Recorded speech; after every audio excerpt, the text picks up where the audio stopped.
Capítulo 25, que trata de las extrañas cosas que en Sierra Morena sucedieron al valiente caballero de la Mancha y de la imitación que hizo a la penitencia de Beltenebros. Despidióse del cabrero Don Quijote y subiendo otra vez sobre Rocinante, mandó a Sancho que le siguiese, el cual lo hizo con su jumento de muy mala gana. Íbanse poco a poco entrando en lo más áspero de la montaña, y Sancho iba muerto por razonar con su amo, y deseaba que él comenzase la plática por no contravenir a lo que le tenía mandado, mas no pudiendo sufrir tanto silencio le dijo: «Señor Don Quijote, vuestra merced me eche su bendición y me dé licencia, que desde aquí me quiero volver a mi casa y a mi mujer y a mis hijos, con los cuales por lo menos hablaré y departiré todo lo que quisiere, porque querer vuestra merced que vaya con él por estas soledades de día y de noche, y que no le hable cuando me diere el gusto, es enterrarme en vida. Si ya quisiera la suerte que los animales hablaran como hablaban en tiempo de Guisopete, fuera menos mal, porque departiera yo con mi jumento lo que me viniera en gana, y con esto pasara mi mala aventura, que es recia cosa y que no se puede llevar en paciencia andar buscando aventuras toda la vida y no hallar sino coces y manteamientos, ladrillazos y puñadas, y con todo esto nos hemos de coser la boca sin osar decir lo que el hombre tiene en su corazón como si fuera mudo». «Ya te entiendo, Sancho», respondió Don Quijote. «Tú mueres porque te alce el entredicho que te tengo puesto en la lengua. Dale por alzado y di lo que quisieres con condición que no ha de durar este alzamiento más de en cuando anduviéramos por estas sierras». «Sea así», dijo Sancho. «Hable yo ahora, que después Dios sabe lo que será. Y comenzando a gozar de este salvoconducto, digo que qué le iba a vuestra merced envolver tanto por aquella reina Magimasa o como se llama, o qué hacía el caso que aquel abad fuese su amigo o no. Que si vuestra merced pasara con ello, pues no era su juez, bien creo yo que el loco pasara adelante con su historia, y se hubieran ahorrado el golpe del guijarro y las coces, y aún más de 6 torniscones. «A fe, Sancho», respondió Don Quijote, «que si tú supieras como yo lo sé, cuán honrada y cuán principal señora era la reina Madasima, yo sé que dijeras que tuve mucha paciencia, pues no quebré la boca por donde tales blasfemias salieron, porque es muy gran blasfemia decir ni pensar que una reina esté amancebada con un cirujano. La verdad del cuento es que aquel maestro Elisabat que el loco dijo fue un hombre muy prudente y de muy sanos consejos, y sirvió de ayo y de médico a la reina, pero pensar que ella era su amiga es disparate digno de muy gran castigo, y porque veas que Cardenio no supo lo que dijo, has de advertir que cuando lo dijo ya estaba sin juicio».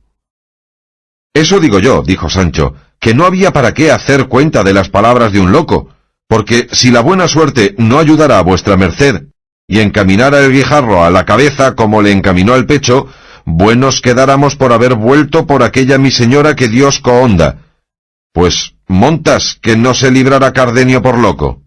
Contra cuerdos y contra locos está obligado cualquier caballero andante a volver por la honra de las mujeres, cualesquiera que sean, cuanto más por las reinas de tan alta guisa y pro como fue la reina Madasima, a quien yo tengo particular afición por sus buenas partes, porque fuera de haber sido fermosa, además fue muy prudente y muy sufrida en sus calamidades, que las tuvo muchas, y los consejos y compañía del maestro Elisabat le fue y le fueron de mucho provecho y alivio para poder llevar sus trabajos con prudencia y paciencia. Y de aquí tomó ocasión el vulgo ignorante y malintencionado de decir y pensar que ella era su manceba. Y mienten, digo otra vez, y mentirán otras 200 todos los que tal pensaren y dijeren». «Ni yo lo digo ni lo pienso», respondió Sancho. «Allá se lo hallan, con su pan se lo coman. Si fueron amancebados o no, a Dios habrán dado la cuenta. De mis niñas vengo, no sé nada, no soy amigo de saber vidas ajenas, que el que compra y miente en su bolsa lo siente. Cuanto más, que desnudo nací, desnudo me hallo, ni pierdo ni gano. Mas que lo fuesen, ¿qué me va a mí?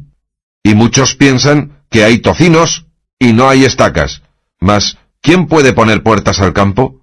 Cuanto más que de Dios dijeron».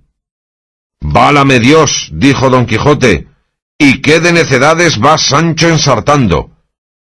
¿Qué va de lo que tratamos a los refranes que en hilas? Por tu vida, Sancho, que calles. y de aquí adelante entremétete en espolear tu asno, y deja de hacello en lo que no te importa. Y entiende con todos tus 5 sentidos que todo cuanto yo he hecho, hago e hiciere, va muy puesto en razón y muy conforme a las reglas de caballería, que las sé mejor que cuantos caballeros las profesaron en el mundo. Señor, respondió Sancho, y es buena regla de caballería que andemos perdidos por estas montañas, sin senda ni camino, buscando a un loco, el cual, después de hallado, quizá le vendrá en voluntad de acabar lo que dejó comenzado, no de su cuento, sino de la cabeza de vuestra merced, y de mis costillas, acabándonoslas de romper de todo punto. Cállate, digo otra vez, Sancho, dijo Don Quijote, porque te hago saber que no sólo me trae por estas partes el deseo de hallar al loco, cuando el que tengo de hacer en ellas una hazaña con que he de ganar perpetuo nombre y fama en todo lo descubierto de la tierra, y será tal que he de echar con ella el sello a todo aquello que puede hacer perfecto y famoso a un andante caballero. ¿Y es de muy gran peligro esa hazaña?, preguntó Sancho Panza. No, respondió el de la triste figura, puesto que de tal manera podía correr el dado que echásemos azar en lugar de encuentro, pero todo ha de estar en tu diligencia. ¿En mi diligencia?, dijo Sancho. Sí, dijo Don Quijote, porque si vuelves presto de donde pienso enviarte, presto se acabará mi pena y presto comenzará mi gloria. Y porque no es bien que te tenga más suspenso, esperando en lo que han de parar mis razones, quiero, Sancho, que sepas que el famoso Amadís de Gaula fue uno de los más perfectos caballeros andantes. No he dicho bien fue uno. Fue el solo, el primero, el único, el señor de todos cuantos hubo en su tiempo en el mundo. Mal año y mal mes para don Belianís y para todos aquellos que dijeren que se le igualó en algo, porque se engañan. Juro cierto. Digo asimismo que cuando algún pintor quiere salir famoso en su arte, procura imitar los originales de los más únicos pintores que sabe.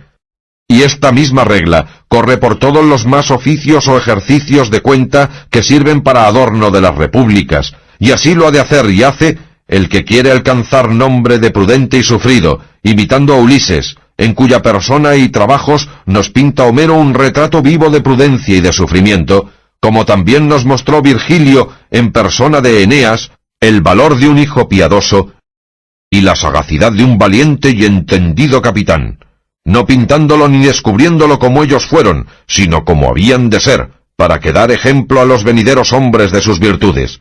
De esta misma suerte, Amadís fue el norte, el lucero, el sol de los valientes y enamorados caballeros, a quien debemos de imitar todos aquellos que debajo de la bandera de amor y de la caballería militamos. Siendo pues esto así, como lo es, hallo yo, Sancho amigo, que el caballero andante que más le imitare estará más cerca de alcanzar la perfección de la caballería. Y una de las cosas en que más este caballero mostró su prudencia, valor, valentía, sufrimiento, firmeza y amor, fue cuando se retiró, desdeñado de la señora Oriana, a hacer penitencia en la Peña Pobre, mudando su nombre en el de Beltenebros, nombre por cierto significativo y propio para la vida que él de su voluntad había escogido. Así que me es a mí más fácil imitarle en esto que no en hender gigantes, descabezar serpientes, matar endriagos, desbaratar ejércitos, fracasar armadas y deshacer encantamentos. Y pues estos lugares son tan acomodados para semejantes efectos, no hay para qué se deje pasar la ocasión, que ahora con tanta comodidad me ofrece sus guedejas. En efecto, dijo Sancho, ¿qué es lo que vuestra merced quiere hacer en este tan remoto lugar? Ya no te he dicho, respondió Don Quijote, que quiero imitar a Amadís, haciendo aquí del desesperado, del sandio y del furioso, por imitar juntamente al valiente don Roldán, cuando halló en una fuente las señales de que Angélica la Bella había cometido vileza con Medoro, de cuya pesadumbre se volvió loco y arrancó los árboles, enturbió las aguas de las claras fuentes, mató pastores, destruyó ganados, abrasó chozas, derribó casas, arrastró yeguas y hizo otras 100.000 insolencias dignas de eterno nombre y escritura? Y puesto que yo no pienso imitar a Roldán, o Orlando, o Rotolando, que todos esos 3 nombres tenía, parte por parte, En todas las locuras que hizo, dijo y pensó, haré el bosquejo como mejor pudiere en las que me pareciere ser más esenciales. Y podrá ser que viniese a contentarme con sola la imitación de Amadís, que sin hacer locuras de daño, sino de lloros y sentimientos, alcanzó tanta fama como el que más. Paréceme a mí, dijo Sancho, que los caballeros que lo tal ficieron fueron provocados y tuvieron causa para hacer esas necesidades y penitencias. Pero vuestra merced, ¿qué causa tiene para volverse loco? ¿Qué dama le ha desdeñado? ¿O qué señales ha hallado que le den a entender que la señora Dulcinea del Toboso ha hecho alguna niñería con moro o cristiano? Ahí está el punto, respondió Don Quijote, y esa es la fineza de mi negocio, que volverse loco un caballero andante con causa, ni grado ni gracias. El toque está en desatinar sin ocasión y dar a entender a mi dama que si en seco hago esto, ¿qué hiciera en mojado? Cuanto más que harta ocasión tengo en la larga ausencia que he hecho de la siempre señora mía Dulcinea del Toboso, que como ya oíste decir aquel pastor de Marras, Ambrosio, quien está ausente todos los males tiene y teme. Así que, Sancho amigo, no gastes tiempo en aconsejarme que deje tan rara, tan felice y tan no vista imitación. Loco soy. Loco he de ser hasta tanto que tú vuelvas con la respuesta de una carta que contigo pienso enviar a mi señora Dulcinea. Y si fuere tal cual a mi fe se le debe, acabarse ha mi sandez y mi penitencia. Y si fuera al contrario, seré loco de veras, y siéndolo no sentiré nada.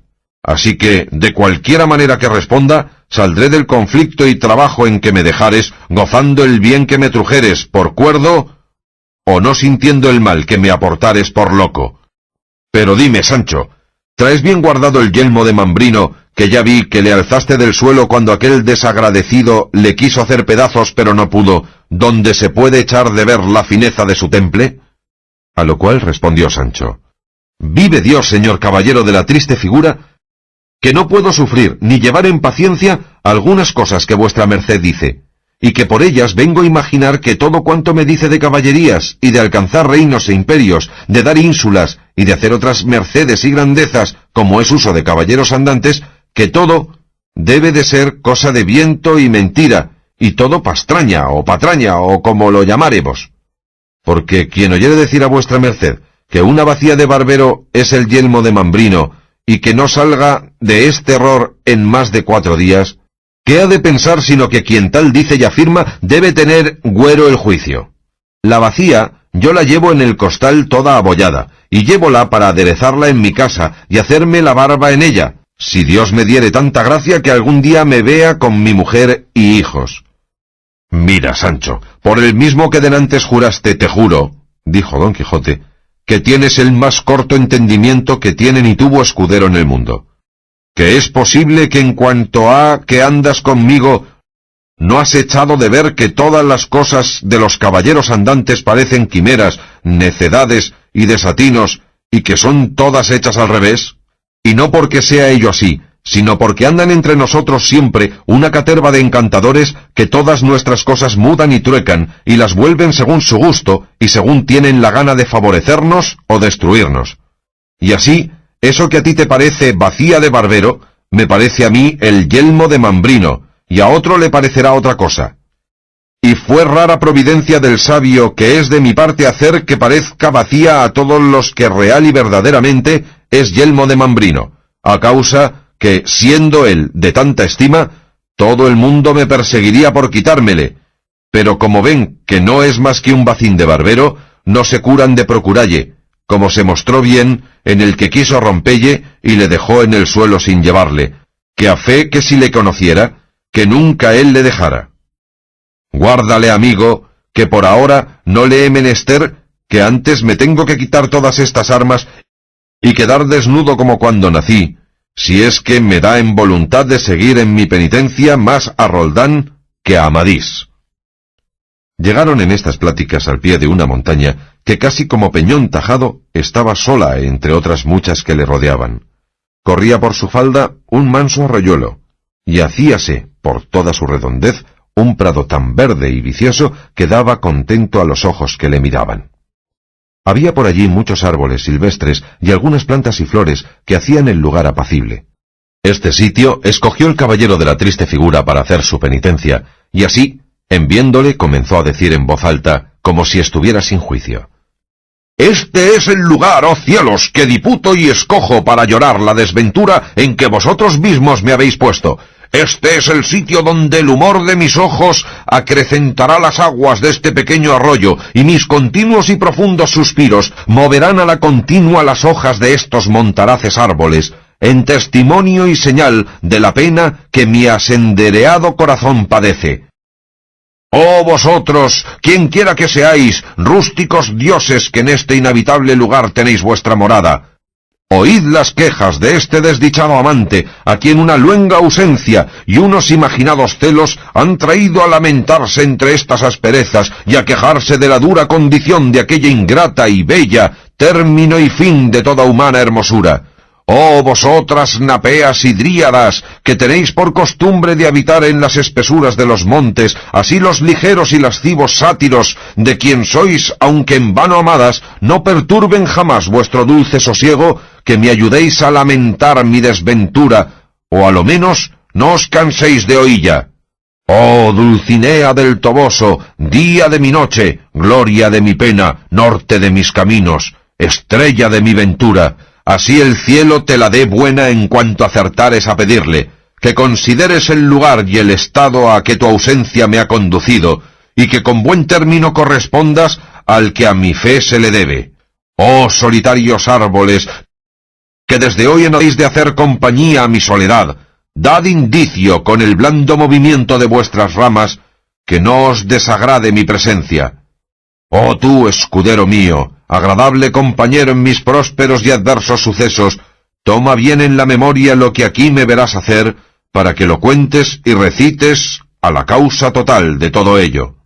Y diciendo esto, se apeó de Rocinante y en un momento le quitó el freno y la silla, y dándole una palmada en las ancas le dijo: «Libertad te da el que sin ella queda, oh caballo tan extremado por tus obras, cuán desdichado por tu suerte. Vete por do quisieres, que en la frente llevas escrito que no te igualó en ligereza el hipogrifo de Astolfo, ni el nombrado Frontino, que tan caro le costó a Bradamante». Viendo esto, Sancho dijo: «Bien haya quien nos quitó ahora del trabajo de desenalbardar al rucio, que a fe que no faltaran palmadicas que dalle, ni cosas que decille en su alabanza, pero si él aquí estuviera, no consintiera yo que nadie le desalbardara, pues no había para qué, que a él no le tocaban las generales de enamorado ni de desesperado, pues no lo estaba su amo, que era yo, cuando Dios quería. Y en verdad, señor caballero de la triste figura, que si es que mi partida y su locura de vuestra merced va de veras, que será bien tornar a ensillar a Rocinante para que supla la falta del rucio, porque será ahorrar tiempo a mi ida y vuelta, que si la hago a pie, no sé cuándo llegaré ni cuándo volveré, porque en resolución soy mal caminante». «Digo, Sancho», respondió don Quijote, «que sea como tú quisieres, que no me parece mal tu designio, y digo que de aquí a 3 días te partirás, porque quiero que en este tiempo veas lo que por ella hago y digo, para que se lo digas». «Pues, ¿qué más tengo de ver», dijo Sancho, «que lo que he visto?» «Bien estás en el cuento», respondió don Quijote. «Ahora me falta rasgar las vestiduras, esparcir las armas, y darme de calabazadas por estas peñas con otras cosas de este jaez que te han de admirar».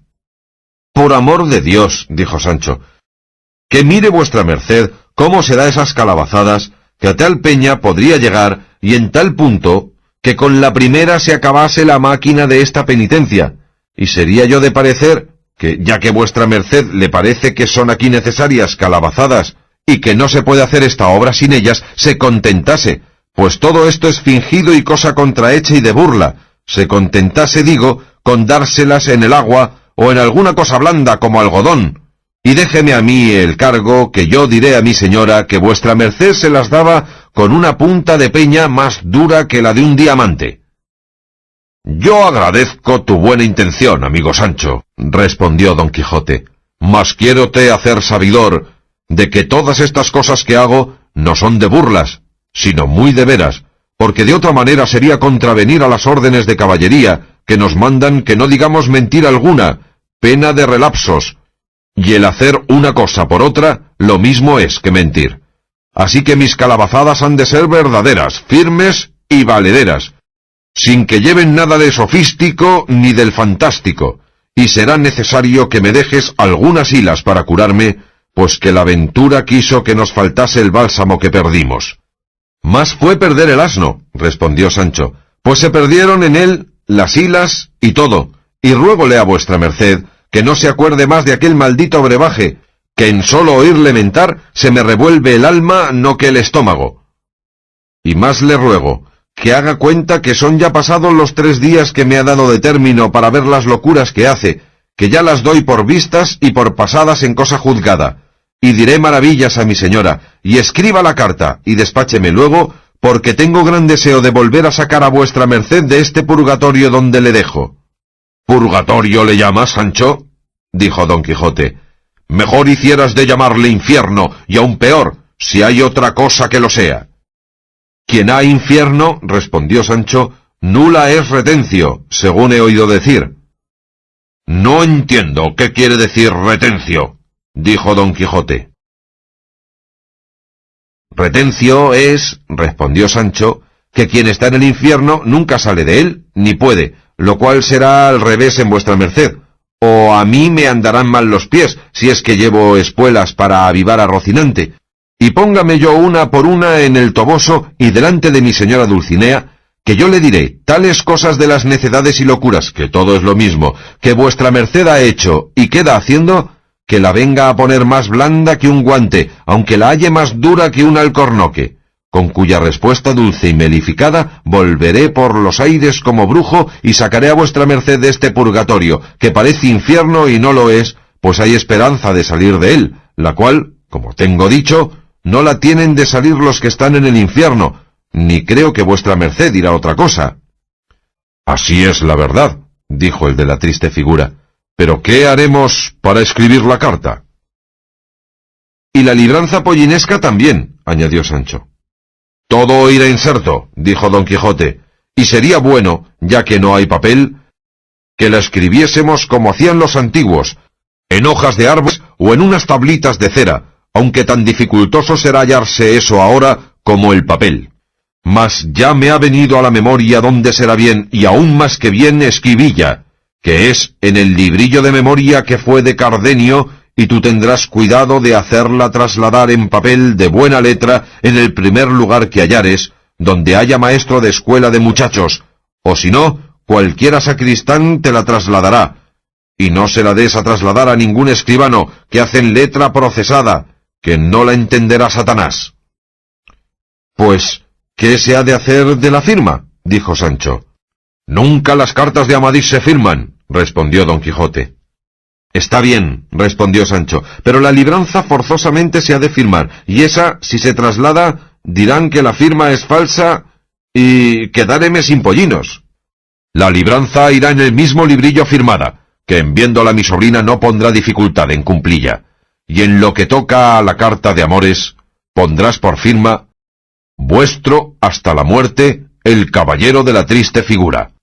Y hará poco al caso que vaya de mano ajena, porque a lo que yo me sé acordar, Dulcinea no sabe escribir ni leer, y en toda su vida ha visto letra mía ni carta mía, porque mis amores y los suyos han sido siempre platónicos, sin excederse a más que a un honesto mirar, y aun esto tan de cuando en cuando, que os haré jurar con verdad, que en 12 años que ha que la quiero más que a la lumbre de estos ojos que han de comer la tierra, no la he visto 4 veces, y aún podrá ser que de esas 4 veces no hubiese ella echado de ver la una que la miraba. Tal es el recato y encerramiento con que sus padres, Lorenzo Corchuelo y su madre Aldonza Nogales, la han criado. —¡Ta! —dijo Sancho—, que la hija de Lorenzo Corchuelo es la señora Dulcinea del Toboso, llamada por otro nombre Aldonza Lorenzo. —Esa es —dijo Don Quijote—, y es la que merece ser señora de todo el universo. —Bien la conozco —dijo Sancho—, y sé decir que tira tan bien una barra como el más forzudo zagal de todo el pueblo. Vive el dador que es moza de chapa hecha y derecha y de pelo en pecho, y que puede sacar la barba del lodo a cualquier caballero andante o por andar que la tuviere por señora. ¡Ay, de puta, qué rejo que tiene! ¡Y qué voz! Sé decir que se puso un día encima del campanario de la aldea a llamar a unos zagales suyos que andaban en un barbecho de su padre, y aunque estaban de allí a más de media legua, así la oyeron como si estuvieran al pie de la torre.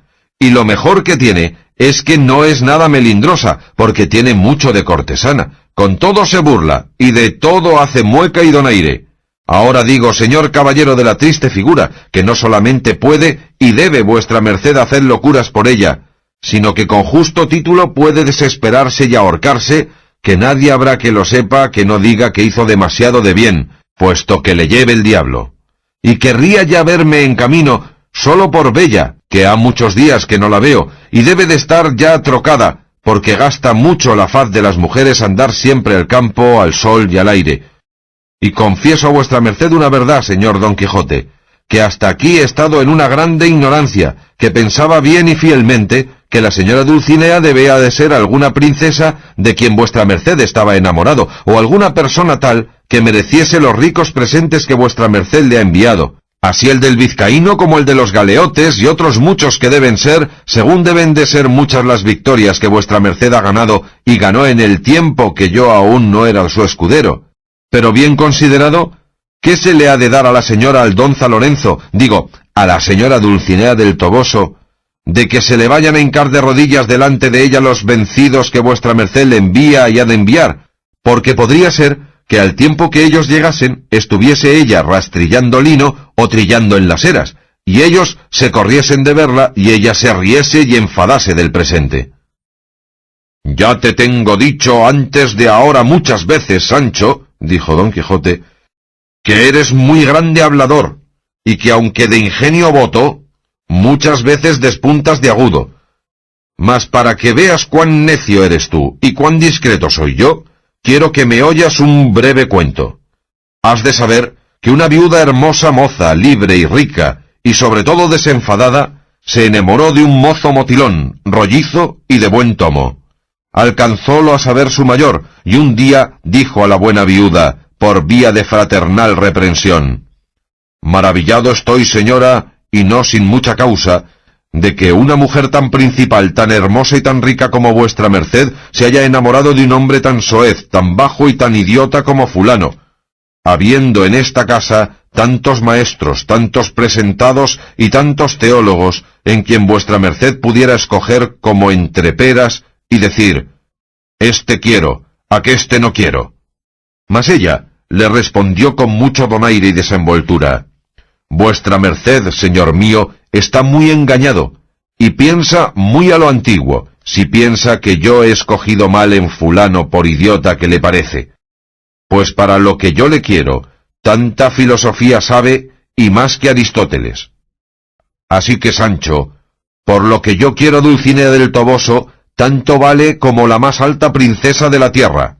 Sí, que no todos los poetas que alaban damas debajo de un nombre que ellos a su albedrío les ponen, es verdad que las tienen. ¿Piensas tú que las Amarilis, las Filis, las Silvias, las Dianas, las Galateas, las Fílidas, y otras tales que los libros, los romances, las tiendas de los barberos, los teatros de las comedias están llenos, fueron verdaderamente damas de carne y hueso, y de aquellos que las celebran y celebraron? No, por cierto, sino que las más se las fingen por dar sujeto a sus versos, y porque los tengan por enamorados y por hombres que tienen valor para serlo. Y así, bástame a mí pensar y creer que la buena de Aldonza Lorenzo es hermosa y honesta, y en lo del linaje importa poco, que no han de ir a hacer la información de él para darle algún hábito. Y yo me hago cuenta que es la más alta princesa del mundo. Porque has de saber, Sancho, si no lo sabes, que dos cosas solas incitan a amar más que otras, que son la mucha hermosura y la buena fama. Y estas dos cosas se hallan consumadamente en Dulcinea, porque en ser hermosa ninguna le iguala, y en la buena fama pocas le llegan. Y para concluir con todo, yo imagino que todo lo que digo es así, sin que sobre ni falte nada, y píntola en mi imaginación como la deseo, así en la belleza como en la principalidad, y ni la llega Helena, ni la alcanza Lucrecia, ni otra alguna de las famosas mujeres de las edades pretéritas, griega, bárbara o latina. y diga cada uno lo que quisiere, que si por esto fuere reprendido de los ignorantes, no seré castigado de los rigurosos. Digo que en todo tiene vuestra merced razón, respondió Sancho, y que yo soy un asno, mas no sé yo para qué nombro asno en mi boca, pues no se ha de mentar la soga en casa del ahorcado. Pero venga la carta, y adiós, que me mudo. Sacó el libro de memoria Don Quijote, y apartándose a una parte con mucho sosiego, comenzó a escribir la carta, y en acabándola llamó a Sancho, y le dijo que se la quería leer porque la tomase de memoria, si acaso se le perdiese por el camino, porque de su desdicha todo se podía temer. A lo cual respondió Sancho: escríbala vuestra merced 2 o 3 veces ahí en el libro, y démele, que yo le llevaré bien guardado, porque pensar que yo la he de tomar en la memoria es disparate, que la tengo tan mala que muchas veces se me olvida cómo me llamo. Pero con todo eso, dígamela vuestra merced, que me holgaré mucho de oílla, que debe de ir como de molde. Escucha, que así dice, dijo Don Quijote. Soberana y alta señora, el ferido de punta de ausencia y el llagado de las telas del corazón, dulcísima Dulcinea del Toboso, te envía la salud que él no tiene. Si tu fermosura me desprecia, si tu valor no es en mi pro, si tus desdenes son en mi afincamiento, maguer que yo sea asaz de sufrido, mal podré sostenerme en esta cuita, que además de ser fuerte es muy duradera. Mi buen escudero Sancho te dará entera relación, oh bella, ingrata, amada, enemiga mía, del modo que por tu causa quedo. Si gustares de acorrerme, tuyo soy. Y si no, haz lo que te viniere en gusto, que con acabar mi vida habré satisfecho a tu crueldad y a mi deseo. Tuyo hasta la muerte. El caballero de la triste figura. Por vida de mi padre, dijo Sancho en oyendo la carta, que es la más alta cosa que jamás he oído. Pese a mí, y cómo que le dice vuestra merced ahí todo cuanto quiere, y qué bien que encaja en la firma el caballero de la triste figura. Digo de verdad, que es vuestra merced el mismo diablo, y que no hay cosa que no sepa. Todo es menester, respondió Don Quijote, para el oficio que trayo. Ea pues, dijo Sancho, ponga vuestra merced en esotra vuelta la célula de los 3 pollinos, y fírmela con mucha claridad, porque la conozcan en viéndola. Que me place, dijo Don Quijote, y habiéndola escrito, se la leyó, que decía así: mandará vuestra merced por esta primera de pollinos, señora sobrina, dar a Sancho Panza, mi escudero, 3 de los 5 que dejé en casa y están a cargo de vuestra merced, los cuales 3 pollinos se los mando librar y pagar por otros tantos aquí recibidos de contado, que con esta y con su carta de pago serán bien dados. Fecha en las entrañas de Sierra Morena, a 22 de agosto de este presente año. Buena está, dijo Sancho, fírmela vuestra merced. No es menester firmarla, dijo Don Quijote, sino solamente poner mi rúbrica, que es lo mismo que firma, y para 3 asnos, y aun para 300 fuera bastante. Yo me confío de vuestra merced, respondió Sancho. Déjeme, iré a ensillar a Rocinante, y aparéjese vuestra merced a echarme su bendición, que luego pienso partirme sin ver las sandeces que vuestra merced ha de hacer, que yo diré que le vi hacer tantas que no quiera más. Por lo menos quiero, Sancho, y porque es menester así, quiero, digo, que me veas en cueros y hacer 1 o 2 docenas de locuras, que las haré en menos de media hora, porque habiéndolas tú visto por tus ojos, puedas jurar a tu salvo en las demás que quisieres añadir, y asegúrote que no dirás tú tantas cuantas yo pienso hacer. Por amor de Dios, señor mío, que no vea yo en cueros a vuestra merced, que me dará mucha lástima y no podré dejar de llorar, y tengo tan la cabeza del llanto que anoche hice por el rucio, que no estoy para meterme en nuevos lloros, y si es que vuestra merced gusta de que yo vea algunas locuras, hágalas vestido, breves, y las que le vinieren más a cuento. Cuanto más, que para mí no era menester nada de eso, y como ya tengo dicho, fuera a ahorrar el camino de mi vuelta, que ha de ser con las nuevas que vuestra merced desea y merece, y si no, aparéjese la señora Dulcinea, que si no responde como es razón, voto hago solemne a quien puedo, que le tengo de sacar la buena respuesta del estómago a coces y a bofetones, porque ¿dónde se ha de sufrir que un caballero andante tan famoso como vuestra merced se vuelva loco sin qué ni para qué por una... No me lo haga decir la señora, porque Por Dios, que despotrique y lo que eche todo a 12, aunque nunca se venda. Bonico soy yo para eso. Mal me conoce, pues hace que si me conociese, que me ayunase. A fe, Sancho, dijo Don Quijote, que a lo que parece que no estás tú más cuerdo que yo. No estoy tan loco, respondió Sancho, mas estoy más colérico. Pero dejando esto aparte, ¿qué es lo que ha de comer vuestra merced en tanto que yo vuelvo? ¿Ha de salir al camino como Cardenio a quitárselo a los pastores? No te dé pena ese cuidado, respondió Don Quijote, porque aunque tuviera, no comiera otra cosa que las hierbas y frutos que este prado y estos árboles me dieren, que la fineza de mi negocio está en no comer y en hacer otras asperezas equivalentes. Adiós, pues. Pero ¿sabe vuestra merced que temo? Que no tengo de acertar a volver a este lugar donde ahora le dejo según está de escondido. Toma bien las señas, que yo procuraré no apartarme de estos contornos, dijo Don Quijote, y aún tendré cuidado de subirme por estos más altos riscos por ver si te descubro cuando vuelvas. Cuanto más, que lo más acertado será, para que no me yerres y te pierdas, que cortes algunas retamas de las muchas que por aquí hay, y las vayas poniendo de trecho a trecho hasta salir a lo raso, las cuales te servirán de mojones y señales para que me halles cuando vuelvas, a imitación del hilo del laberinto de Perseo. Así lo haré, respondió Sancho Panza. Y cortando a algunos, pidió la bendición a su señor, y no sin muchas lágrimas de entrambos se despidió de él. Y subiendo sobre Rocinante, a quien Don Quijote encomendó mucho y que mirase por él como por su propia persona, se puso en camino del llano, esparciendo de trecho a trecho los ramos de retama, como su amo se lo había aconsejado. Y así se fue, aunque todavía le importunaba a Don Quijote que le viese siquiera hacer 2 locuras, mas no hubo andado 100 pasos, cuando volvió y dijo: Digo, señor, que vuestra merced ha dicho muy bien, que para que pueda jurar sin cargo de conciencia que le he visto hacer locuras, será bien que vea siquiera una, aunque bien grande la he visto en la quedada de vuestra merced. No te lo decía yo, dijo Don Quijote. Espérate, Sancho, que en un credo las haré. Y desnudándose con toda priesa los calzones, quedó en carnes y en pañales, y luego, sin más ni más, dio 2 zapatetas en el aire y 2 tumbas la cabeza abajo y los pies en alto, descubriendo cosas que por no verlas otra vez, volvió Sancho la rienda a Rocinante, y se dio por contento y satisfecho de que podía jurar que su amo quedaba loco. Y así le dejaremos ir su camino hasta la vuelta, que fue breve. Capítulo 26. Donde se prosiguen las finezas que de enamorado hizo Don Quijote en Sierra Morena.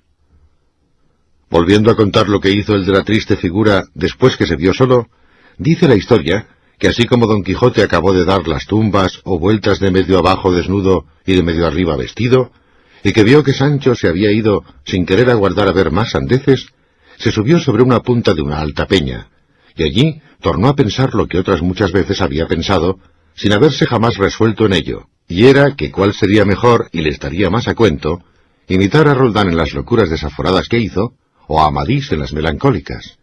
Y hablando entre sí mismo decía: si Roldán fue tan buen caballero y tan valiente como todos dicen, ¡qué maravilla! Pues al fin era encantado, y no le podía matar nadie si no era metiéndole un alfiler de a blanca por la planta del pie, y él traía siempre los zapatos con 7 suelas de hierro. Aunque no le valieron tretas con Bernardo del Carpio, que se las entendió y le ahogó entre los brazos en Roncesvalles. Pero dejando en él lo de la valentía a una parte, vengamos a lo de perder el juicio, que es cierto que le perdió por las señales que halló en la fuente, y por las nuevas que le dio el pastor de que Angélica había dormido más de 2 siestas con Medoro, un morillo de cabellos enrizados y paje de Agramante. Y si él entendió que esto era verdad, y que su dama le había cometido desaguisado, no hizo mucho en volverse loco. Pero yo, ¿cómo puedo imitalle en las locuras si no le imito en la ocasión de ellas? Porque mi Dulcinea del Toboso os haré yo jurar que no ha visto en todos los días de su vida moro alguno, así como él es en su mismo traje, y que se está hoy como la madre que la parió. Y haríale agravio manifiesto si, imaginando otra cosa de ella, me volviese loco de aquel género de locura de Roldán el Furioso. Por otra parte, veo que Amadís de Gaula, sin perder el juicio y sin hacer locuras, alcanzó tanta fama de enamorado como el que más, porque lo que hizo, según su historia, No fue más de que por verse desdeñado de su señora Oriana, que le había mandado que no apareciese ante su presencia hasta que fuese su voluntad, se retiró a la peña pobre en compañía de un ermitaño, y allí se hartó de llorar hasta que el cielo le acorrió en medio de su mayor cuita y necesidad. Y si esto es verdad, como lo es, ¿para qué quiero yo tomar trabajo ahora de desnudarme del todo, ni dar pesadumbre a estos árboles, que no me han hecho mal alguno, ni tengo para qué enturbiar el agua clara de estos arroyos, los cuales he de dar de beber cuando tenga gana? Viva la memoria de Amadís, y sea imitado Don Quijote de la Mancha en todo lo que pudiere, del cual se dirá lo que del otro se dijo, que si no acabó grandes cosas, murió por acometellas. Y si yo no soy desechado, ni desdeñado de mi Dulcinea, bástame, como ya he dicho, estar ausente de ella. Ea pues, manos a la obra. Venid a mi memoria cosas de Amadís, y enseñadme por dónde tengo de comenzar a imitaros. Mas ya sé que lo más que él hizo fue rezar, y así lo haré yo. Y sirviéronle de rosario unas agallas grandes de un alcornoque, que ensartó, de que hizo un 10, y lo que le fatigaba mucho era no hallar por allí otro ermitaño que le confesase, y con quien consolarse. Y así se entretenía paseándose por el pradecillo, escribiendo y grabando por las cortezas de los árboles y por la menuda arena muchos versos, todos acomodados a su tristeza, y algunos en alabanza de Dulcinea. Mas los que se pudieron hallar enteros, y que se pudiesen leer después que a él allí le hallaron, no fueron más que estos que aquí se siguen. Árboles, hierbas y plantas, que en aqueste sitio estáis, tan altos verdes y tantas, si de mi mal no os holgáis, escuchad mis quejas santas.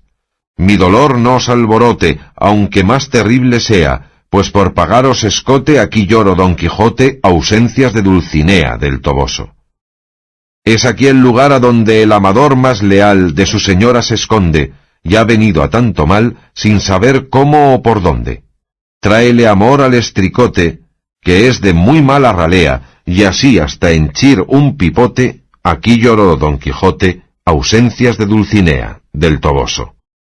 Árboles, hierbas y plantas, que en aqueste sitio estáis, tan altos verdes y tantas, si de mi mal no os holgáis, escuchad mis quejas santas.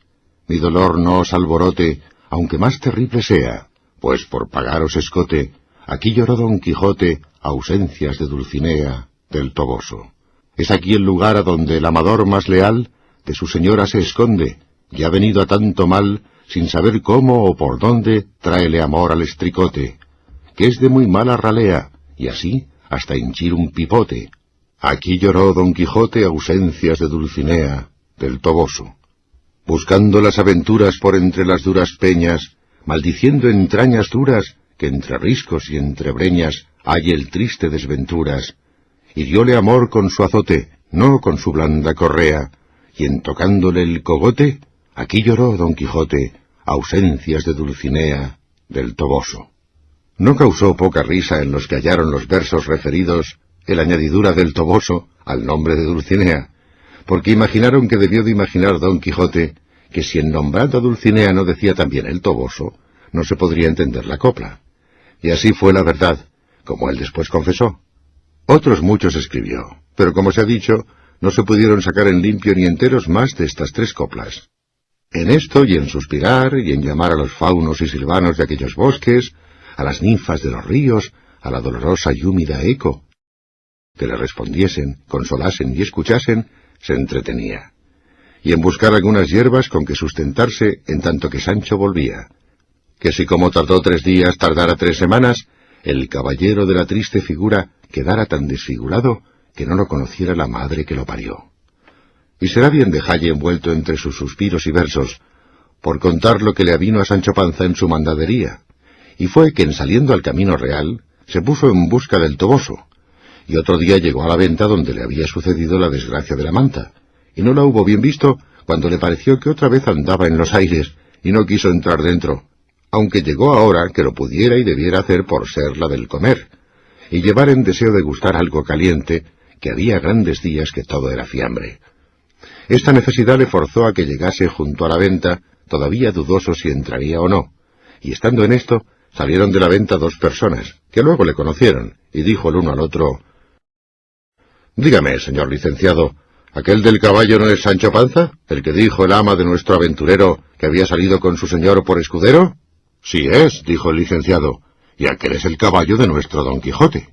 Y conociéronle también como aquellos que eran el cura y el barbero de su mismo lugar, y los que hicieron el escrutinio y auto general de los libros, los cuales, así como acabaron de conocer a Sancho Panza y a Rocinante, deseosos de saber de Don Quijote, se fueron a él, y el cura le llamó por su nombre, diciéndole: «Amigo Sancho Panza, ¿a dónde queda vuestro amo?»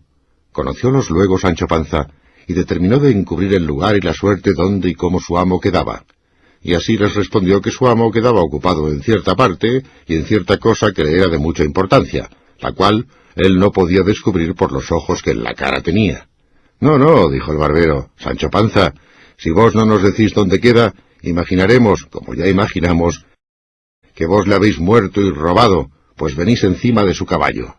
En verdad que nos habéis de dar el dueño del Rocín, o sobre eso, morena. No hay para qué conmigo amenazas, que yo no soy hombre que robo ni mato a nadie. A cada uno mate su aventura o Dios que le hizo. Mi amo queda haciendo penitencia en la mitad de esta montaña, muy a su sabor». Y luego de corrida y sin parar, les contó de la suerte que quedaba, las aventuras que le habían sucedido, y cómo llevaba la carta a la señora Dulcinea del Toboso, que era la hija de Lorenzo Corchuelo, de quien estaba enamorado hasta los hígados. Quedaron admirados los dos de lo que Sancho Panza les contaba, y aunque ya sabían la locura de Don Quijote y el género de ella, siempre que la oían se admiraban de nuevo. Pidiéronle a Sancho Panza que les enseñase la carta que llevaba a la señora Dulcinea del Toboso. Él dijo que iba escrita en un libro de memoria, y que era orden de su señor que le hiciese trasladar en papel en el primer lugar que llegase. A lo cual dijo el cura que se la mostrase, que él la trasladaría de muy buena letra. Metió la mano en el seno Sancho Panza buscando el librillo, pero no le halló, ni le podía hallar si le buscara hasta ahora, porque se había quedado Don Quijote con él, y no se le había dado, ni a él se le acordó de pedírsele.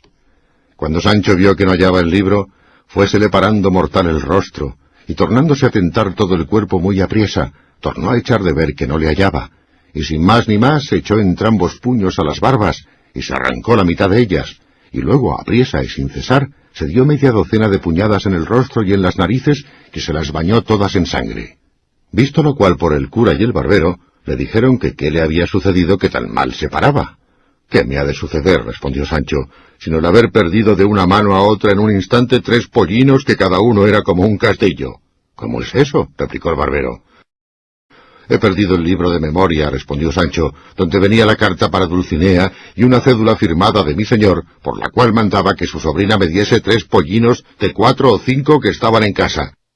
Y con esto les contó la pérdida del rucio. Consolóle el cura y díjole que en hallando a su señor, él le haría revalidar la manda, y que tornase a hacer la libranza en papel, como era uso y costumbre, porque las que se hacían en libros de memoria jamás se aceptaban ni cumplían.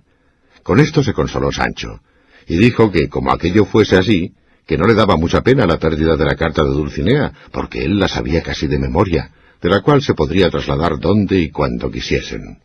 «Decidla a Sancho, pues», dijo el barbero, «que después la trasladaremos». Paróse Sancho Panza a rascar la cabeza para traer a la memoria la carta, y ya se ponía sobre un pie y ya sobre otro. Unas veces miraba al suelo, otras al cielo, y al cabo de haberse roído la mitad de la yema de un dedo, teniendo suspensos a los que esperaban que ya la dijese, dijo al cabo de grandísimo rato: «Por Dios, señor licenciado, que los diablos eleven la cosa que de la carta se me acuerda, aunque en el principio decía, alta y sobajada señora».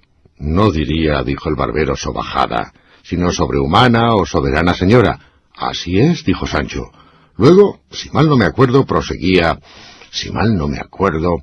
«el llego y falto de sueño y el ferido besa a vuestra merced las manos, ingrata y muy desconocida hermosa, y no sé qué decía de salud y de enfermedad que le enviaba, y que aquí iba escurriendo hasta que acababa en vuestro hasta la muerte, el caballero de la triste figura». No poco gustaron los dos de ver la buena memoria de Sancho Panza, y alabáronsela mucho, y le pidieron que dijese la carta otras 2 veces, para que ellos ansimismo la tomasen de memoria para trasladalla a su tiempo. Tornóla a decir otras 3 veces, y otras tantas volvió a decir otros 3000 disparates. Tras esto, contó asimismo las cosas de su amo, pero no habló palabra acerca del mantenimiento que le había sucedido en aquella venta, en la cual rehusaba entrar. Dijo también cómo su señor, en trayendo que le trujese buen despacho de la señora Dulcinea del Toboso, se había de poner en camino a procurar cómo ser emperador o por lo menos monarca, que así lo tenían concertado entre los dos, y era cosa muy fácil venir a serlo, según era el valor de su persona y la fuerza de su brazo, y que en siéndolo le había de casar a él, porque ya sería viudo, que no podía ser menos, y le había de dar por mujer a una doncella de la emperatriz, heredera de un rico y grande estado de tierra firme, sin ínsulos ni ínsulas, que ya no las quería. Decía esto Sancho con tanto reposo, limpiándose de cuando en cuando las narices, y con tan poco juicio, que los dos se admiraron de nuevo, considerando cuán vehemente había sido la locura de Don Quijote, pues había llevado tras sí el juicio de aquel pobre hombre. No quisieron cansarse en sacarle del error en que estaba, pareciéndoles que, pues que no le dañaba nada la conciencia, mejor era dejarle en él, y a ellos les sería de más gusto oír sus necedades. Y así le dijeron que rogase a Dios por la salud de su señor, que cosa contingente y muy agible era venir con el discurso del tiempo a ser emperador, como él decía, o por lo menos arzobispo, o otra dignidad equivalente. A lo cual respondió Sancho: «Señores, si la fortuna rodease las cosas de manera que a mi amo le viniese en voluntad de no ser emperador, sino de ser arzobispo, querría yo saber ahora qué suelen dar los arzobispos andantes a sus escuderos».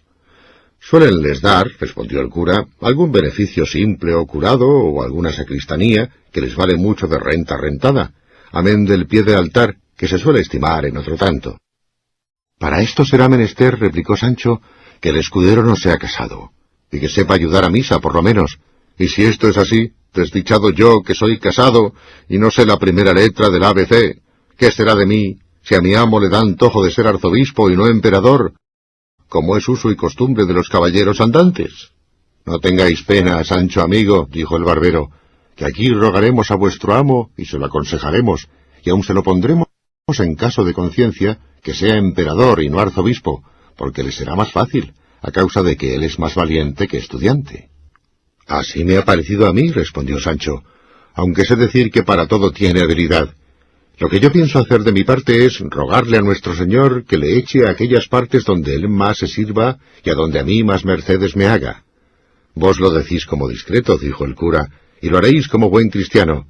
Mas lo que ahora se ha de hacer es dar orden cómo sacar a vuestro amo de aquella inútil penitencia que decís que queda haciendo. Y para pensar el modo que hemos de tener, y para comer, que ya es hora, será bien nos entremos en esta venta». Sancho dijo que entrasen ellos, que él esperaría allí fuera, y que después les diría la causa por qué no entraban y le convenía entrar en ella. Mas que les rogaba que le sacasen allí algo de comer, que fuese cosa caliente, y asimismo cebada para Rocinante. Ellos entraron y le dejaron, y de allí a poco el barbero le sacó de comer. Después, habiendo bien pensado entre los dos el modo que tendrían para conseguir lo que deseaban, vino el cura en un pensamiento muy acomodado al gusto de Don Quijote, y para lo que ellos querían. Y fue que dijo al barbero que lo que había pensado era que él se vestiría en hábito de doncella andante, y que él procurase ponerse lo mejor que pudiese como escudero, y que así irían a donde Don Quijote estaba, fingiendo ser ella una doncella afligida y menesterosa, y le pediría un don, el cual él no podría dejársele de otorgar como valeroso caballero andante, y que el don que le pensaba pedir era que se viniese con ella donde ella le llevase, a desfacelle un agravio que un mal caballero le tenía fecho, y que le suplicaba ansimesmo que no la mandase quitar su antifaz, ni la demandase cosa de su facienda, fasta que le hubiera fecho derecho de aquel mal caballero, y que creyese sin duda que Don Quijote vendría en todo cuanto le pidiese por este término, y que de esta manera le sacarían de allí, y le llevarían a su lugar, donde procurarían ver si tenía algún remedio su extraña locura. Capítulo 27. De cómo salieron con su intención el cura y el barbero, con otras cosas dignas de que se cuenten en esta grande historia. No le pareció mal al barbero la invención del cura, sino también que luego la pusieron por obra. Pidiéronle a la ventera unas sayas y unas tocas, dejándole en prendas una sotana nueva del cura. El barbero hizo una gran barba de una cola rucia o roja de buey, donde el ventero tenía colgado el peine. Preguntóles la ventera que para qué le pedían aquellas cosas. El cura le contó en breves razones la locura de Don Quijote, y cómo convenía aquel disfraz para sacarle de la montaña donde a la sazón estaba. Cayeron luego el ventero y la ventera en que el loco era su huésped, el del bálsamo, y el amo del manteado escudero, y contaron al cura todo lo que con él les había pasado, sin callar lo que tanto callaba Sancho. En resolución, la ventera vistió al cura de modo que no había más que ver. Púsole una saya de paño, llena de fajas de terciopelo negro de un palmo en ancho, todas acuchilladas, y unos corpiños de terciopelo verde, guarnecidos con unos ribetes de raso blanco, que se debieron de hacer ellos y la saya en tiempo del rey Bamba. No consintió el cura que le tocasen, sino púsose en la cabeza un berretillo de lienzo colchado que llevaba para dormir de noche, y ciñóse por la frente una liga de tafetán negro, y con otra liga hizo un antifaz con que se cubrió muy bien las barbas y el rostro. Encasquetóse su sombrero, que era tan grande que le podía servir de quitasol, y cubriéndose con su herreruelo, subió en su mula a Mujeriegas, y el barbero en la suya, con su barba que le llegaba a la cintura entre roja y blanca, como aquella que, como se ha dicho, era hecha de la cola de un buey barroso. Despidiéronse de todos y de la buena de Maritornes, que prometió de rezar un rosario, aunque pecadora, porque Dios les diese buen suceso en tan arduo y tan cristiano negocio, como era el que habían emprendido. Mas apenas hubo salido de la venta, cuando le vino al cura un pensamiento que hacía mal en haberse puesto de aquella manera, por ser cosa indecente que un sacerdote se pusiese así, aunque le fuese mucho en ello. Y diciéndoselo al barbero, le rogó que trocase trajes, pues era más justo que él fuese la doncella menesterosa, y que él haría el escudero, y que así se profanaba menos su dignidad, y que si no lo quería hacer, determinaba de no pasar adelante, aunque a Don Quijote se le llevase el diablo. En esto llegó Sancho, y de ver a los dos en aquel traje no pudo tener la risa. En efecto, el barbero vino en todo aquello que el cura quiso. Y trocando la invención, el cura le fue informando el modo que había de tener, y las palabras que había de decir a Don Quijote para moverle y forzarle a que con él se viniese, y dejase la querencia del lugar que había escogido para su vana penitencia. El barbero respondió que sin que le diese lición, él lo pondría bien en su punto. No quiso vestirse por entonces hasta que estuviesen junto de Don Quijote estaba, y así dobló sus vestidos, y el cura acomodó su barba, y siguieron su camino, guiándolos Sancho Panza, el cual les fue contando lo que le aconteció con el loco que hallaron en la sierra, encubriendo empero el hallazgo de la maleta y de cuanto en ella venía, que magüer que tonto era un poco codicioso el mancebo.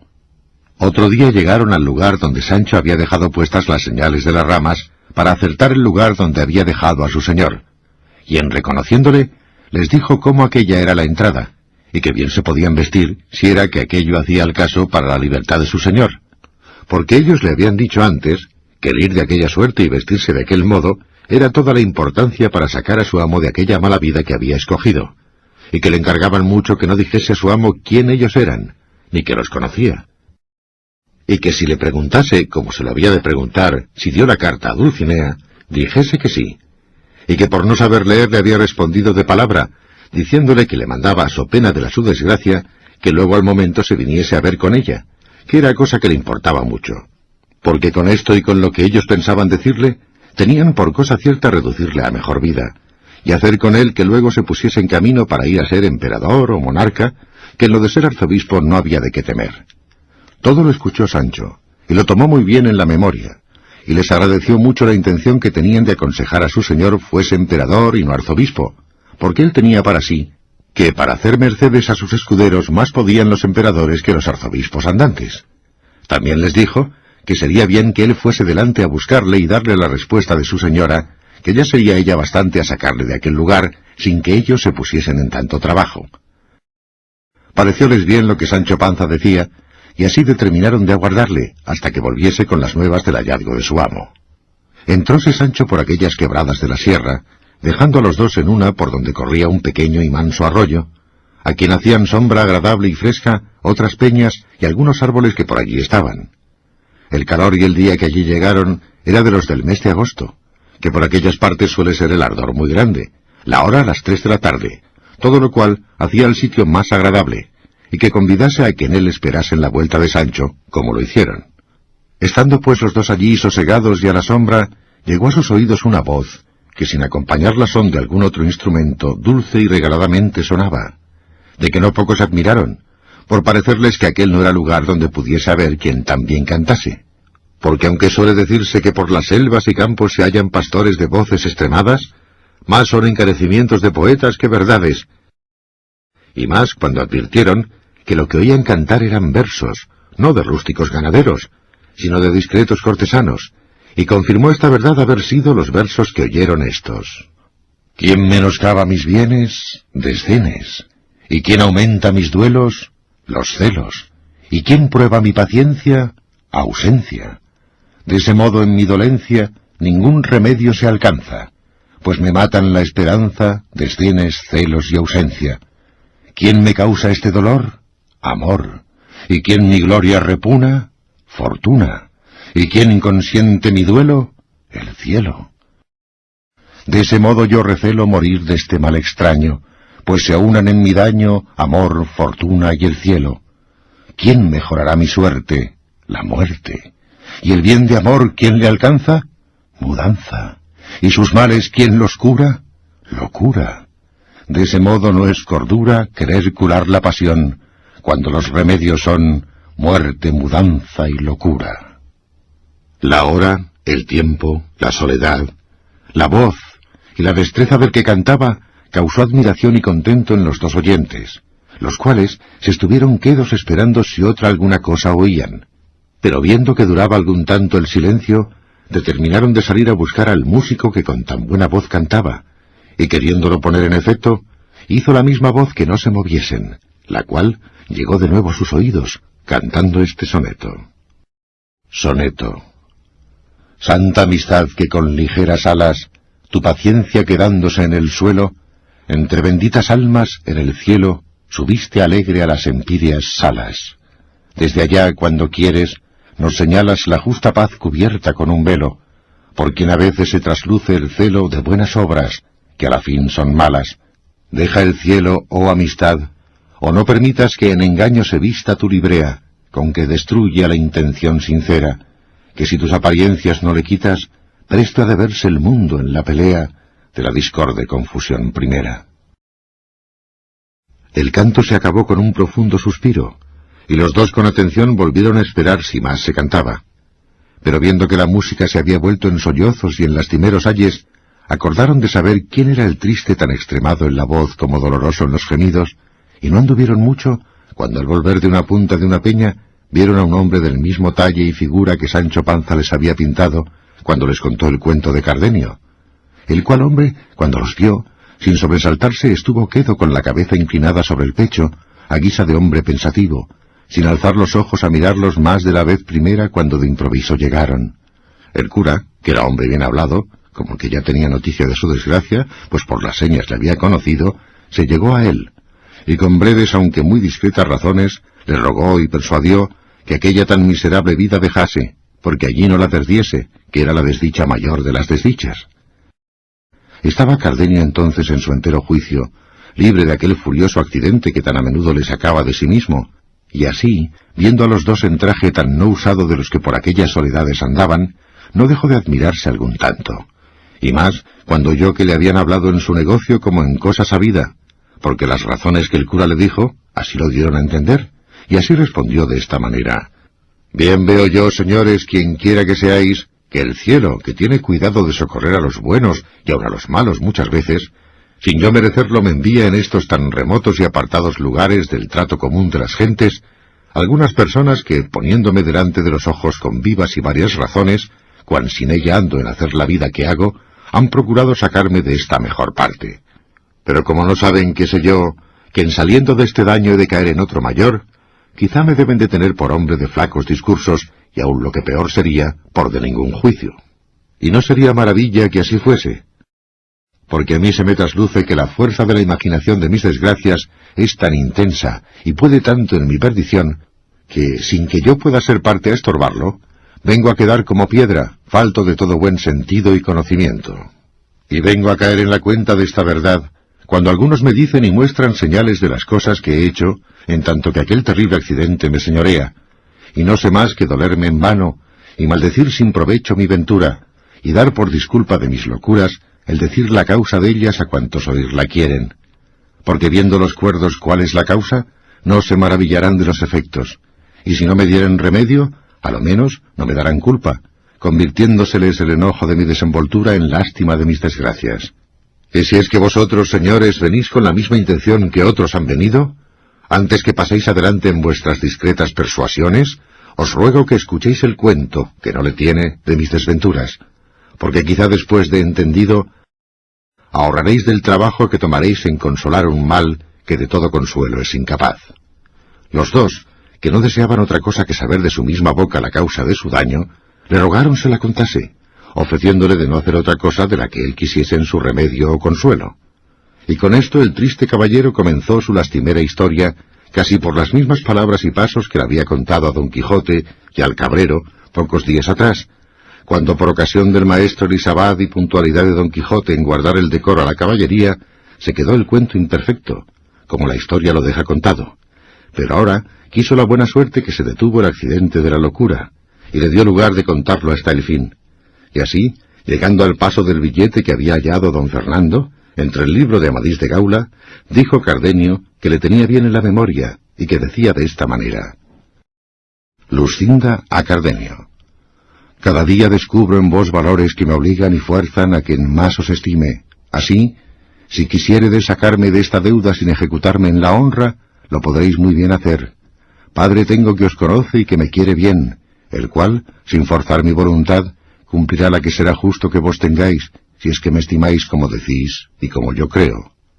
Por este billete me moví a pedir a Luscinda por esposa, como ya os he contado, y este fue por quien quedó Luscinda, en la opinión de don Fernando, por una de las más discretas y avisadas mujeres de su tiempo, y este billete fue el que le puso en deseo de destruirme antes que el mío se efectuase.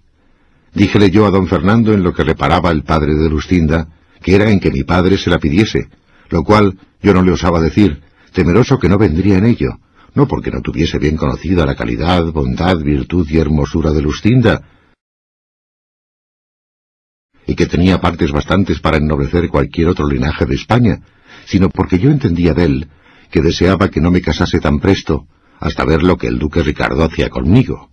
En resolución, le dije que no me aventuraba a decírselo a mi padre, así por aquel inconveniente, como por otros muchos que me acobardaban, sin saber cuáles eran, sino que me parecía que lo que yo desease jamás había de tener efecto. A todo esto me respondió don Fernando que él se encargaba de hablar a mi padre y hacer con él que hablase al de Luscinda. Oh Mario ambicioso, oh Caterina cruel, oh Sila facineroso, oh Galalón embustero, oh Bellido traidor, oh Julián vengativo, oh Judas codicioso, traidor, cruel, vengativo y embustero. ¿Qué de servicios te había hecho este triste, que con tanta llaneza te descubrió los secretos y contentos de su corazón? ¿Qué ofensa te hice? ¿Qué palabras te dije o qué consejos te di, que no fuesen todos encaminados a acrecentar tu honra y tu provecho? Mas, ¿de qué me quejo, desventurado de mí? Pues es cosa cierta que cuando traen las desgracias la corriente de las estrellas, como vienen de alto a bajo, despeñándose con furor y con violencia, no hay fuerza en la tierra que las detenga, ni industria humana que prevenirlas pueda. ¿Quién pudiera imaginar que don Fernando, caballero ilustre, discreto, obligado de mis servicios, poderoso para alcanzar lo que el deseo amoroso le pidiese, donde quiera que le ocupase, se había de enconar, como suele decirse, en tomarme a mí una sola oveja que aún no poseía? Pero quédense estas consideraciones aparte como inútiles y sin provecho, y añudemos el roto hilo de mi desdichada historia. Digo, pues, que pareciéndole a don Fernando que mi presencia le era inconveniente para poner en ejecución su falso y mal pensamiento, determinó de enviarme a su hermano mayor, con ocasión de pedirle unos dineros para pagar 6 caballos, que de industria y sólo para este efecto de que me ausentase, para poder mejor salir con su dañado intento, el mismo día que se ofreció a hablar a mi padre, los compró. Y quiso que yo viniese por el dinero. ¿Pude yo prevenir esa traición? ¿Pude por ventura caer en imaginarla? No, por cierto. Antes con grandísimo gusto me ofrecía partir luego, contento de la buena compra hecha. Aquella noche hablé con Luscinda y le dije lo que don Fernando quedaba concertado, y que tuviese firme esperanza de que tendrían efecto nuestros buenos y justos deseos. Ella me dijo, tan segura como yo de la traición de don Fernando, que procurase volver presto, porque creía que no tardaría más la conclusión de nuestras voluntades, que tardase mi padre de hablar al suyo. No sé qué se fue, que en acabando de decirme esto se le llenaron los ojos de lágrimas, y un nudo se le atravesó en la garganta, que no le dejaba hablar palabra de otras muchas que me pareció que procuraba decirme. Quedé admirado de este nuevo accidente, hasta que allí jamás en ella visto, porque siempre nos hablábamos las veces que la buena fortuna y mi diligencia lo concedía, con todo regocijo y contento, sin mezclar en nuestras pláticas lágrimas, suspiros, celos, sospechas o temores. Todo era engrandecer yo mi ventura por habérmela dado el cielo por señora. Exageraba su belleza, admirábame de su valor y entendimiento, volvíame ella el recambio, alabando en mí lo que como a enamorados le parecía digno de alabanza. Con esto nos contábamos 100.000 niñerías y acaecimientos de nuestros vecinos y conocidos, y a lo que más se extendía mi desenvoltura era tomarle, casi por fuerza, una de sus bellas y blancas manos, y llegarla a mi boca, según daba lugar la estrecheza de una baja reja que nos dividía. Pero la noche que precedió al triste día de mi partida, ella lloró, gimió y suspiró, y se fue, y me dejó lleno de confusión y sobresalto, espantado de haber visto tan nuevas y tan tristes muestras de dolor y sentimiento en Luscinda. Pero por no destruir mis esperanzas, todo lo atribuí a la fuerza del amor que me tenía y al dolor que suele causar la ausencia en los que bien se quieren. En fin, yo me partí triste y pensativo, llena el alma de imaginaciones y sospechas, sin saber lo que sospechaba ni imaginaba, claros indicios que mostraban el triste suceso y desventura que me estaba guardada. Llegué al lugar donde era enviado. Di las cartas al hermano de don Fernando. Fui bien recibido, pero no bien despachado, porque me mandó a guardar, bien a mi disgusto, 8 días, y en parte donde el duque su padre no me viese, porque su hermano le escribía que le enviase cierto dinero sin su sabiduría. Y todo fue invención del falso don Fernando, pues no le faltaban a su hermano dineros para despacharme luego. Orden y mandato fue este que me puso en condición de no obedecerle, por parecerme imposible sustentar tantos días la vida en la ausencia de Luscinda, y más, habiéndola dejado con la tristeza que os he contado. Pero con todo esto, obedecí como buen criado, aunque veía que había de ser a costa de mi salud. Pero a los 4 días que allí llegué, llegó un hombre en mi busca con una carta que me dio, que en el sobrescrito conocí ser de Luscinda, porque la letra de él era suya. Abríla temeroso y con sobresalto, creyendo que cosa grande debía de ser la que le había movido a escribirme estando ausente, pues presente pocas veces lo hacía. Preguntéle al hombre, antes de leerla, quién se la había dado y el tiempo que había tardado en el camino. Díjome que acaso pasando por una calle de la ciudad a la hora de mediodía, una señora muy hermosa le llamó desde una ventana, los ojos llenos de lágrimas, y que con mucha priesa le dijo: «Hermano, si sois cristiano como parecéis, por amor de Dios os ruego que encaminéis luego esta carta al lugar y a la persona que dice el sobrescrito, que todo es bien conocido, y en ello haréis un gran servicio a nuestro Señor. Y para que no os falte comodidad de poderlo hacer, tomad lo que va en este pañuelo». Y diciendo esto, me arrojó por la ventana un pañuelo donde venían atados 100 reales y esta sortija de oro que aquí traigo con esa carta que os he dado. Y luego, sin aguardar respuesta mía, se quitó de la ventana, aunque primero vio cómo yo tomé la carta y el pañuelo, y por señas le dije que haría lo que me mandaba. Y así, viéndome tan bien pagado del trabajo que podía tomar en traérosla, y conociendo por el sobrescrito que era vos a quien se enviaba, porque yo, señor, os conozco muy bien, y obligado asimismo de las lágrimas de aquella hermosa señora, determiné de no fiarme de otra persona, sino venir yo mismo a dárosla. Y en 16 horas que ha que se me dio, he hecho el camino que sabéis, que es de 18 leguas. En tanto que el agradecido y nuevo correo esto me decía, estaba yo colgado de sus palabras, temblándome las piernas, de manera que apenas podía sostenerme. En efecto, abrí la carta, y vi que contenía estas razones. La palabra que don Fernando os dio de hablar a vuestro padre para que hablase al mío, la ha cumplido mucho más en su gusto que en vuestro provecho. Sabed, señor, que él me ha pedido por esposa, y mi padre, llevado de la ventaja que él piensa que don Fernando os hace, ha venido en lo que quiere, con tantas veras, que de aquí a 2 días se ha de hacer el desposorio, tan secreto y tan a solas, que solo han de ser testigos los cielos y alguna gente de casa. Cual yo quedo, imaginadlo. Si os cumple venir, vedlo, y si os quiero bien o no, el suceso de este negocio os lo dará a entender. A Dios plega que ésta llegue a vuestras manos antes que la mía se vea en condición de juntarse con la de quien tan mal sabe guardar la fe que promete. Estas en suma fueron las razones que la carta contenía, y las que me hicieron poner luego en camino sin esperar otra respuesta ni otros dineros, que bien claro conocí entonces que no la compra de los caballos, sino la de su gusto, había movido a don Fernando a enviarme a su hermano. El enojo que contra don Fernando concebí, junto con el temor de perder la prenda, que con tantos años de servicios y deseos tenía granjeada, me pusieron alas, pues casi como en vuelo, otro día me puse en mi lugar, al punto y hora que convenía para ir a hablar a Luscinda. Entré secreto, y dejé una mula en que venía en casa del buen hombre que me había llevado la carta, y quiso la suerte que entonces la tuviese tan buena, que hallé a Luscinda puesta a la reja, testigo de nuestros amores. Conocióme Luscinda luego, y conocíla yo, mas no como debía ella conocerme y yo conocerla. Pero ¿quién hay en el mundo que se pueda alabar que ha penetrado y sabido el confuso pensamiento y condición mudable de una mujer? Ninguno, por cierto. Digo, pues, que así como Luscinda me vio, me dijo: Cardenio, de boda estoy vestida, ya me están aguardando en la sala don Fernando el traidor y mi padre el codicioso, con otros testigos, que antes lo serán de mi muerte que de mi desposorio. No te turbes, amigo, sino procura hallarte presente a este sacrificio, el cual, si no pudiere ser estorbado de mis razones, una daga llevo escondida que podrá estorbar más determinadas fuerzas, dando fin a mi vida, y principio a que conozcas la voluntad que te he tenido y tengo. Yo le respondí turbado y apriesa, temeroso no me faltase lugar para responderla: hagan, señora, tus obras verdaderas tus palabras, que si tú llevas daga para acreditarte, aquí llevo yo espada para defenderte con ella, o para matarme, si la suerte nos fuere contraria.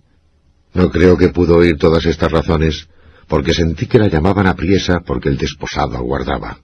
Cerróse con esto la noche de mi tristeza, púsoseme el sol de mi alegría, quedé sin luz en los ojos y sin discurso en el entendimiento, no acertaba a entrar en su casa, ni podía moverme a parte alguna.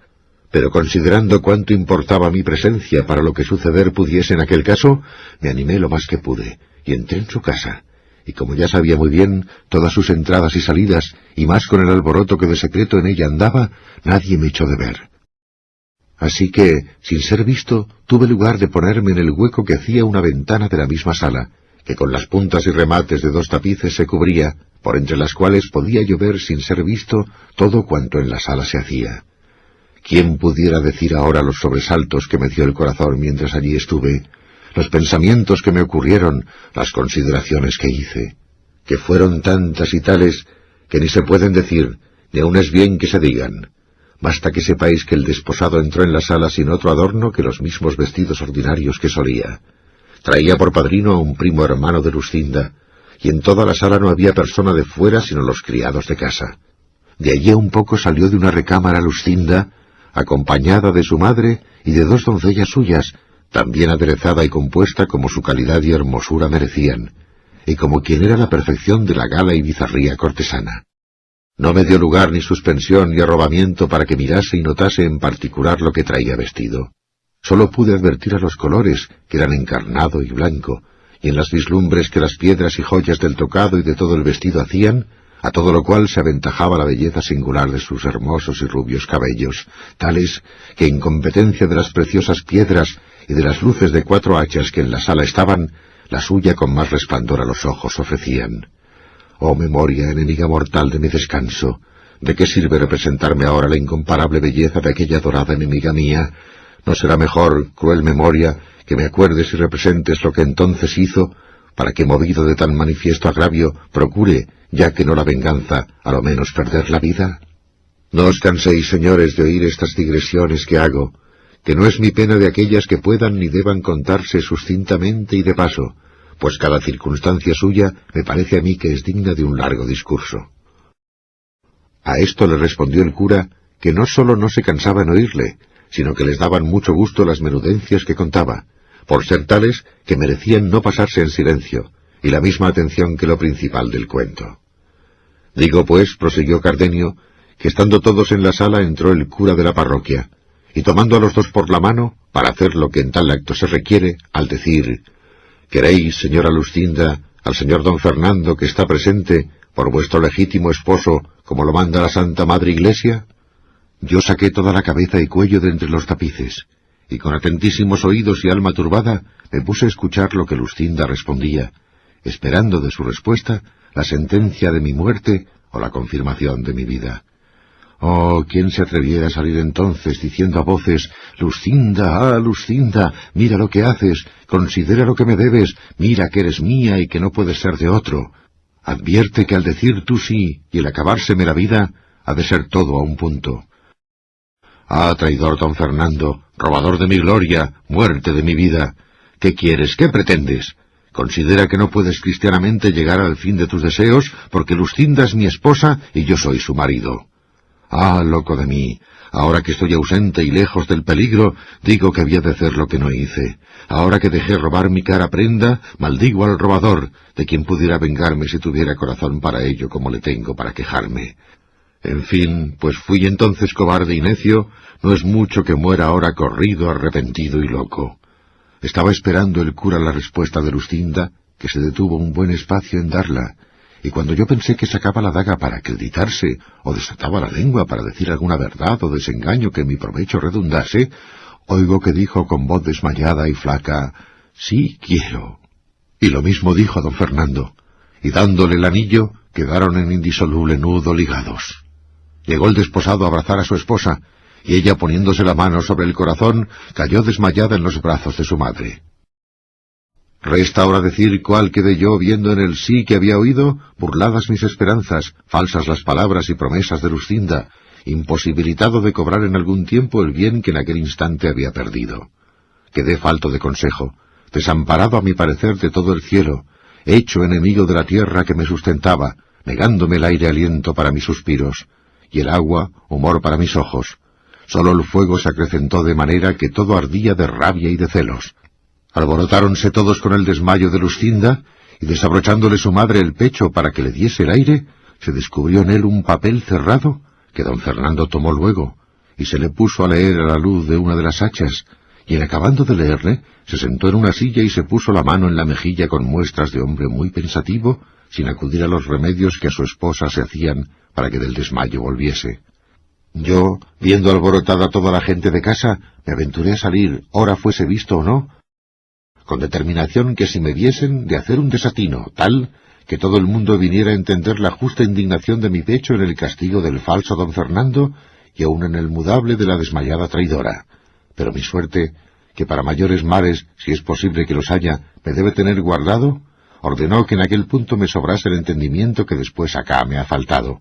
Y así, sin querer tomar venganza de mis mayores enemigos, que por estar tan sin pensamiento mío fuera fácil tomarla, quise tomarla de mi mano, y ejecutar en mí la pena que ellos merecían, y aun quizá con más rigor del que con ellos se usara, si entonces les diera muerte, pues la que se recibe repentina, presto acaba la pena. Mas la que se dilata con tormentos, siempre mata sin acabar la vida. En fin, yo salí de aquella casa y vine a la de aquel donde había dejado la mula, hice que me la ensillase, sin despedirme de él subí en ella, y salí de la ciudad sin osar, como otro Lot, volver el rostro a miralla. Y cuando me vi en el campo solo, y que la oscuridad de la noche me encubría y su silencio convidaba a quejarme, sin respeto o miedo de ser escuchado ni conocido, solté la voz, y desaté la lengua en tantas maldiciones de Luscinda y de don Fernando, como si con ellas satisficiera el agravio que me habían hecho. Dile títulos de cruel, de ingrata, de falsa y desagradecida, pero sobre todo de codiciosa, pues la riqueza de mi enemigo le había cerrado los ojos de la voluntad para quitármela a mí, y entregarla a aquel con quien más liberal y franca la fortuna se había mostrado. Y en mitad de la fuga de estas maldiciones y vituperios la desculpaba, diciendo que no era mucho que una doncella recogida en casa de sus padres, hecha y acostumbrada siempre a obedecerlos, hubiese querido condescender con su gusto, pues le daban por esposo a un caballero tan principal, tan rico y tan gentilhombre, que a no querer recibirle se podía pensar o que no tenía juicio o que en otra parte tenía la voluntad, cosa que redundaba tan en perjuicio de su buena opinión y fama.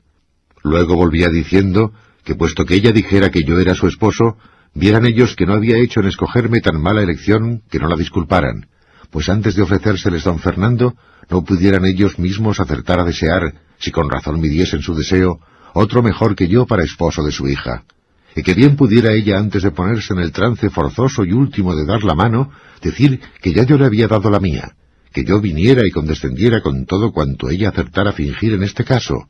En fin, me resolví en que poco amor, poco juicio, mucha ambición y deseos de grandezas hicieron que se olvidase de las palabras con que me había engañado, entretenido y sustentado en mis firmes esperanzas y honestos deseos.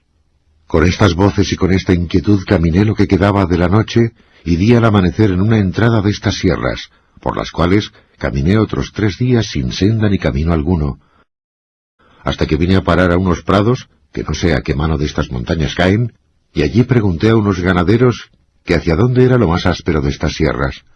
Dijéronme que hacia esta parte. Luego me encaminé a ella con intención de acabar aquí la vida, y en entrando por estas asperezas, del cansancio y de la hambre, se cayó mi mula muerta, o lo que yo más creo, por desechar de sí tan inútil carga como en mí llevaba. Yo quedé a pie, rendido de la naturaleza, traspasado de hambre, sin tener ni pensar buscar quien me socorriese.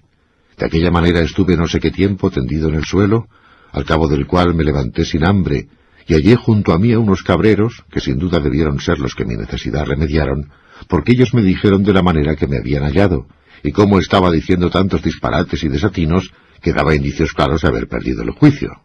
Y yo he sentido en mí, después acá, que no todas las veces le tengo cabal, sino tan desmedrado y flaco, que hago 1000 locuras, rasgándome los vestidos, dando voces por estas soledades, maldiciendo mi ventura y repitiendo en vano el nombre amado de mi enemiga, sin tener otro discurso ni intento entonces que procurar acabar la vida voceando. Y cuando en mí vuelvo, me hallo tan cansado y molido que apenas puedo moverme. Mi más común habitación es en el hueco de un alcornoque, capaz de cubrir este miserable cuerpo. Los vaqueros y cabreros que andan por estas montañas, movidos de caridad, me sustentan poniéndome el manjar por los caminos y por las peñas, por donde entienden que acaso podré pasar y hallarlo. Y así, aunque entonces me falte el juicio, la necesidad natural me da a conocer el mantenimiento, y despierta en mí el deseo de apetecerlo y la voluntad de tomarlo.